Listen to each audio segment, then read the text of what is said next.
Karen was screaming across the street about a truck like it was a national emergency, and by the time that whole mess finished unfolding, she'd lost her HOA presidency, half the neighborhood's respect. And possibly more money than that truck was worth all, because she decided she liked power a little too much. Yet turns out karma sometimes arrives with a tow hitch. And trust me, nobody saw it coming harder than Karen herself. Now let me back up a sec, because this didn't start with lawsuits, sheriffs, or federal-looking SUVs creeping into our cul-de-sac. It started with a parking spot, a completely legal, painfully ordinary stretch of curb, right in front of my house. That Monday morning I stepped outside with my coffee, still half asleep, birds doing their suburban soundtrack thing, sprinklers ticking away, and there it was. A black Ford Raptor, mud-splattered, windows tinted so dark you could practically see your reflection. Big truck, sure. Aggressive stance, yeah. But illegal? Not even close. I figured it belonged to a contractor down the block, maybe a guest visiting someone. Around here people rotate vehicles all the time, painters, landscapers, cousins passing through. Nothing dramatic. I shrugged, went back inside, started my workday. However, Karen did not shrug. See, Karen wasn't just on the HOA board. Karen was the HOA. President, enforcer, self-appointed aesthetic guardian of the universe. She patrolled sidewalks like a mall cop with a clipboard, measured grass height with an actual ruler. Not joking. And once cited a neighbor because their Christmas wreath was visually asymmetrical, which honestly still sounds like parody when I say it out loud. Control was her oxygen. Public shaming in the neighborhood group chat. That was dessert. So when she spotted that truck around 8:45 a.m., I swear you could practically hear the villain music start. Narrowed eyes, tight smile, phone already in hand. She didn't knock on my door. Didn't ask around. Didn't check the plate. Just went straight to enforcement mode like she'd caught someone smuggling contraband. At 10:30 sharp, a tow truck rolled in. No notice. No warning tag. No courtesy call. 3 minutes later, that Raptor was gone. Just tire marks and the faint smell of diesel where it had been. And at 11:47 a.m., because of course she timed it, Karen posted in the HOA group chat. Oversized commercial-looking vehicle removed. Standards maintained. 3 thumbs-up reactions. She replied to each one, "You're welcome." That detail, by the way, mattered later. A lot. Around 2:15 that afternoon, I'm out front again, same coffee mug, trying to process emails, when another diesel engine rolls up. Different sound, heavier, official somehow. County sheriff steps out. Sleeves rolled, calm expression, the kind of calm that feels like pressure building before a storm. He looks at the curb. Looks at me. "Where's my truck?" he asks. And time does that weird slow motion thing, because suddenly everything clicks. The Raptor. The tinted windows. The lack of HOA sticker. Karen's smug post. "That was yours." I manage. He doesn't raise his voice. Doesn't argue. Honestly, that made it worse.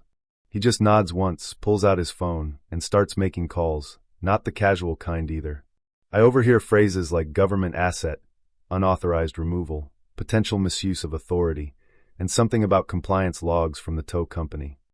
The temperature on our street changed instantly. Conversations hushed. Curtains twitched. People who usually waved suddenly pretended their lawns needed urgent attention. Then 2 unmarked black SUVs rolled into the cul-de-sac. And yeah, that's when the whole situation officially stopped being neighborhood drama and started feeling like something bigger. Agents stepped out. Polite, professional, zero wasted motion. They knocked on doors, asked calm questions, took notes. No theatrics. Which somehow made it more intimidating. And here's the twist nobody expected, including Karen. Mrs. Delgado from 3 houses down. Sweet lady, retired teacher, collects scrapbooks like they're historical archives. Photos, notes, printed screenshots, little voice recordings for memories. Harmless hobby until Karen had bragged to her earlier that morning. "If I don't like how it looks," Karen had said, Mrs. Delgado recorded it, apparently without even thinking twice. "It's gone." That recording went from scrapbook filler to federal evidence in about 5 minutes. When the agents knocked on Karen's door, she answered with that same confident smile she always wore during HOA meetings. Chin up, shoulders back, queen of the clipboard kingdom. "Yes, I ordered it removed," she said. "It was inappropriate." Agent pauses. Calm voice. "Ma'am, that vehicle belongs to the county sheriff." I was close enough to see her expression shift, not dramatically, just a flicker. Confidence cracking like thin ice. But how was I supposed to know, she said. That's when they played the recording. If I don't like it, it goes. Silence after that felt heavy enough to sit on. Now here's something people don't always realize. When investigators find misuse of authority, especially involving government property, they don't stop at the obvious mistake. They start looking sideways. Patterns, financial trails, decision histories. And once they looked well, let's just say Karen's empire didn't age well under sunlight. Landscaping invoices mysteriously tied to her personal address. HOA budget reallocations that lined up suspiciously close to her kitchen remodel timeline. Selective enforcement complaints from neighbors she'd publicly argued with. Fines temporarily held in accounts that, according to audit notes, somehow funded a brand new hot tub installation. Then a disabled veteran down the street filed a formal harassment complaint.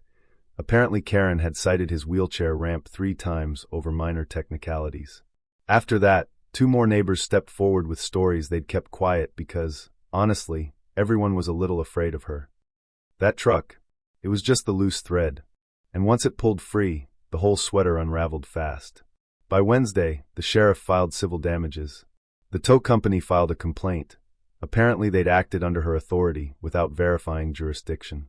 5 neighbors launched separate suits over harassment and selective enforcement. Suddenly the group chat, once her throne room, went silent except for cautious, neutral updates. Emergency HOA meeting got scheduled for Friday evening. Packed house. Folding chairs, murmured conversations, tension thick enough you could taste it. Karen arrived with a binder full of bylaws, highlighted tabs everywhere, ready to argue technicalities. Problem was you can't quote HOA rules to federal investigators. Audit findings got projected on a screen. Line by line. Discrepancies. Transfers. Enforcement inconsistencies. You could physically feel the crowd shift, fear turning into something closer to anger. People started speaking up. Quiet neighbors, the ones who'd always avoided confrontation. Stories came out. Little humiliations. Fines that never made sense. Warnings issued publicly instead of privately. Vote got called. Unanimous. Removed as president. Removed from the board entirely. Permanent ban on holding HOA office again. 90 seconds. That's all it took for her authority to dissolve. These days, Karen doesn't patrol sidewalks. Doesn't measure lawns. The group chat runs peacefully, without the daily enforcement bulletins. Her curtains stay mostly closed, and I've noticed tow trucks passing through the neighborhood make her visibly tense. Ironic, right? And the sheriff? He parks wherever he wants now. Sometimes in front of her house, sometimes mine. Nobody complains. Honestly, half the street waves at him. Here's the thing I keep coming back to, though. Small power feels huge until it runs into real authority. Karen believed a clipboard gave her control. Thought being feared meant being respected. But the moment she targeted the wrong person, the illusion shattered. All because of a truck. A parked, legal, minding its own business truck. And I'll admit part of me found the ending deeply satisfying.